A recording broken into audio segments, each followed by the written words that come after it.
Hey there, Frisbee players out there in the world. This is Ryan Lowe, and I'm going to be doing a meditation using rolling, which is going to serve two purposes. One is when you're training or playing ultimate Frisbee regularly, your muscles will ultimately sort of bunch up or tighten up. And unless we're actively getting massage therapy or releasing those muscles using these types of rollout balls, then the cumulative effects of that stiffening up of our fascia layer between the muscles and the skin can reduce our mobility, our flexibility, and put us in positions where we're more likely to get hurt or injured. So that's kind of the physical benefit to rolling out. The psychological benefit or the mental benefit is that you become more pain adapted with the more rolling out you do. So you just become sort of a more resilient person because your mind is less squirmy when it experiences discomfort. And you can take this as far as you want.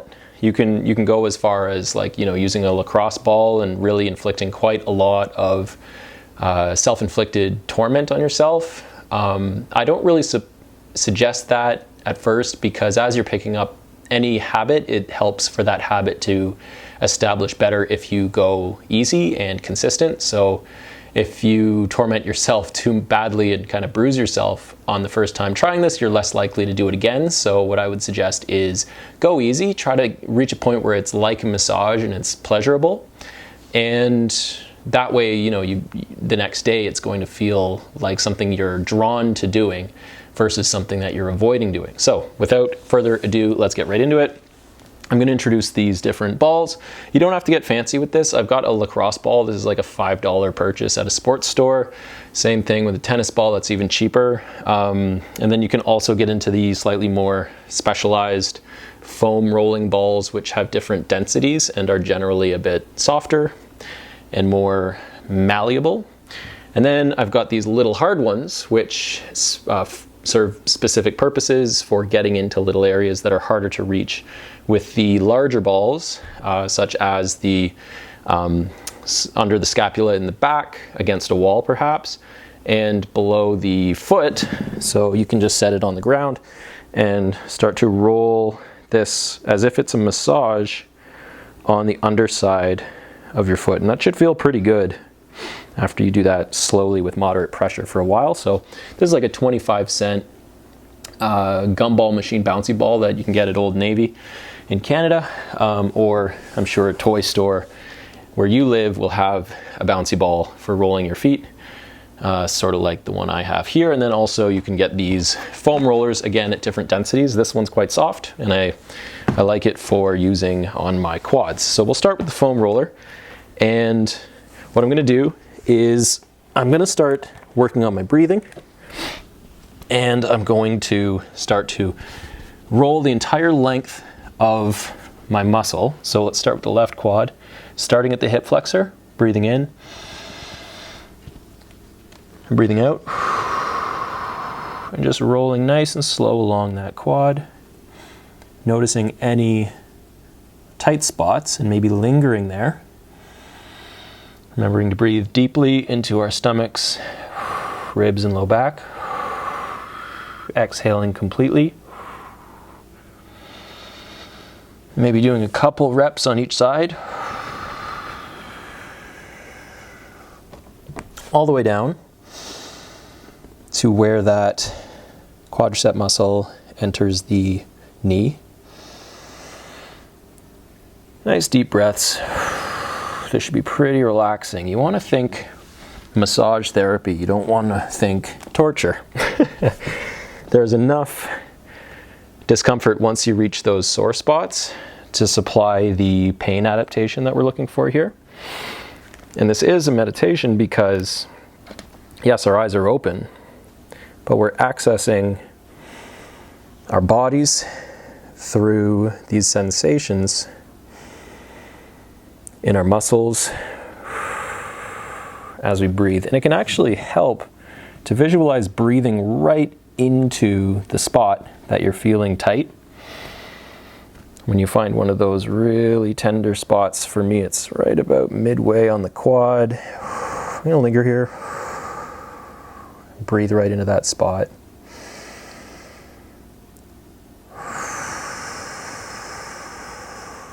Again, not beating ourselves up, just going nice and gentle. We want this to be a restorative process. We've been training, we've been playing Frisbee. We want to treat our bodies well, set our muscles up to adapt and recover. It helps to take in a little more water than you might otherwise if you're rolling out like this, because we're freeing up some of those micro-teared scar tissue cells. Let's just pretend I know what that's all about. And it's entering the bloodstream, so it's good to have adequate hydration so that we can flush those little bits of scar tissue out of our bodies. Now this foam roller is really nice to do the entire length of our sciatic nerve. So I'm just going all the way to the ankle. Remember to be breathing deeply into the abdomen, lower back, and exhaling completely.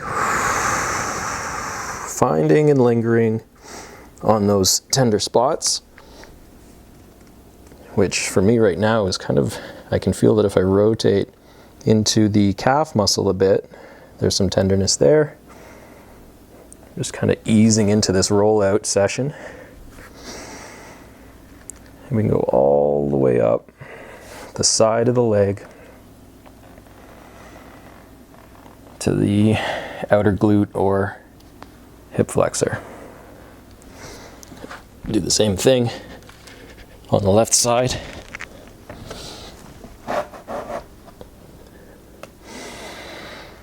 Nice deep breaths. And there's no strict right or wrong way to do this. In fact, you want to just tap into the meditative quality here of connecting with the sensations in your body and letting your mind come to those tender places, breathing into them and releasing them. They're going to be different for you than they are for me. And so feel free to vary and stray from what I'm doing if you find a place that's protesting or complaining in your physiology here, your musculature. My legs actually feel pretty good because I was rolling out with a higher density foam roller at my brother's on the weekend. So my legs actually feel quite good. And you'll notice that as you do this, it becomes harder and harder to find those tender areas. The first time you do it, they're going to be everywhere. But as you continue with rolling out and really dedicating the time to increasing your mobility through this method, you run out of areas in the short term that are as tender as they were when you started. So for me, I know that if I'm looking for a sore spot, lacrosse ball, calf muscle, specifically kind of this mid-range outer calf. And I don't even have to put my full lower body weight on that. It's going to be quite rich with sensation, even with just the weight of my leg. If I find a spot that I feel is quite tender and I want to spike that pain adaptation a little bit here, I can cross my legs to sort of double up the pressure on that point that seems to need it.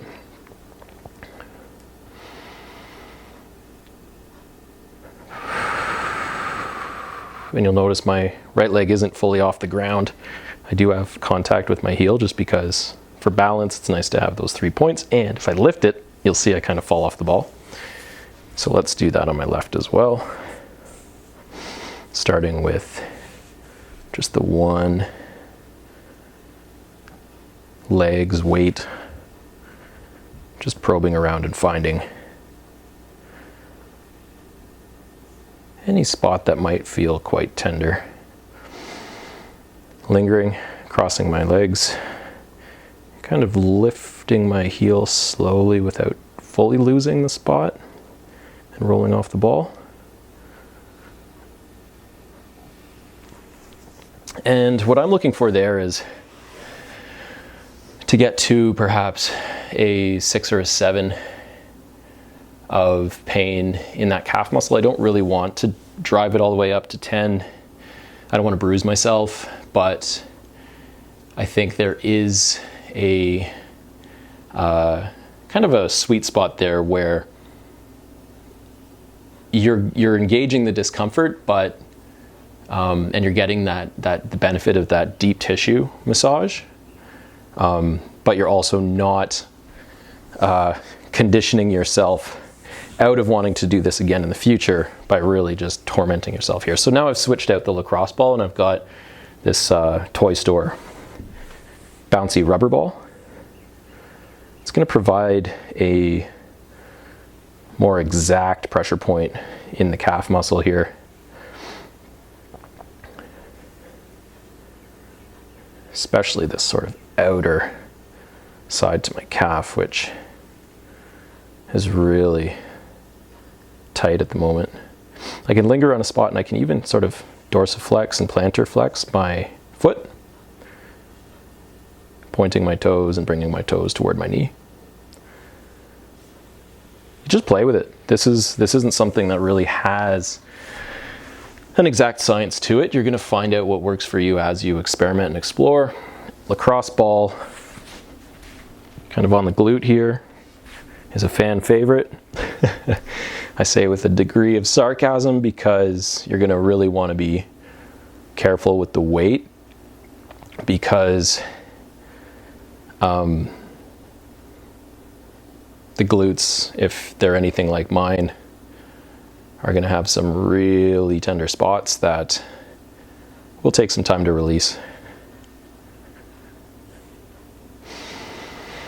Not forgetting to breathe deeply. Exhale fully. And